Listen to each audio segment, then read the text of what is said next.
Okay, so everybody's talking about AI changing how wars are fought, right? Like it's not just robots and Terminators anymore, it's real. It's here. Yeah. Drones and sensors and algorithms, but all that awesome tech needs power. Lots of power. So how do you power this cutting-edge military tech in the middle of, like, nowhere on a battlefield? Yeah, that's the question, isn't it? And it's a huge challenge. I mean, think about all those news stories we see about fuel convoys being sitting ducks in places like Ukraine. Right. Moving all that fuel is a nightmare. You're driving it through rough terrain under constant threat from the enemy. It's a logistical nightmare. Totally. And that's actually what we're diving into today.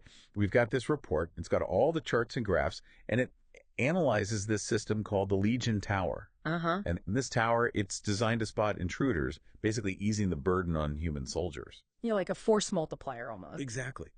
But the really fascinating part of this report is the energy angle.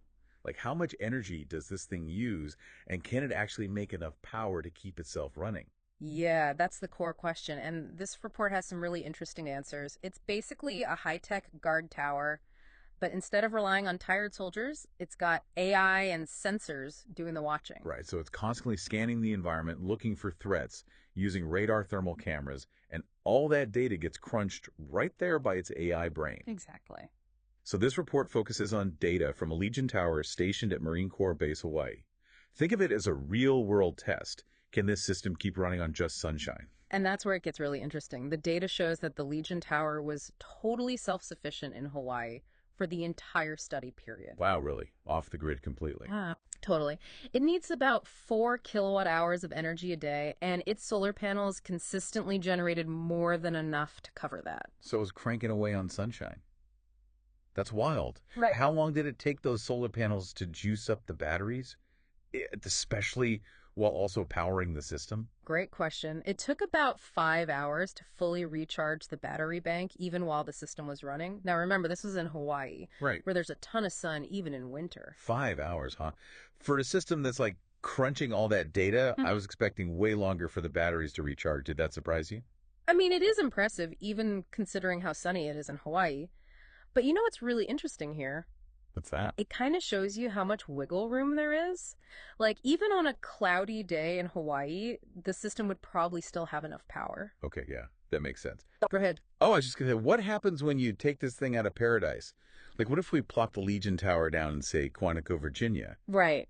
Less sun, colder winters? Yeah. Did the report look into that at all? They did. They actually modeled how the system would handle Quantico, and as you might guess, things get a little dicier. Okay, hit me with it. Was Quantico a deal breaker for the Legion Tower? Not a deal breaker, but definitely something to think about. The analysis estimated it would take about 6 hours to recharge in the summer in Quantico. Okay. And winter. Forget about it. That would be a whole other challenge. In fact, at freezing temperatures, the batteries might only have 65% of their usual capacity. Wait, hold on. A third of the battery life just gone. Just from the cold. Yeah, temperature plays a huge role in battery performance. That's a huge difference. So what does that actually mean for the Legion Tower? Can it even work in places that aren't exactly known for year-round sunshine? Well, that's where the Legion Tower's modular design comes.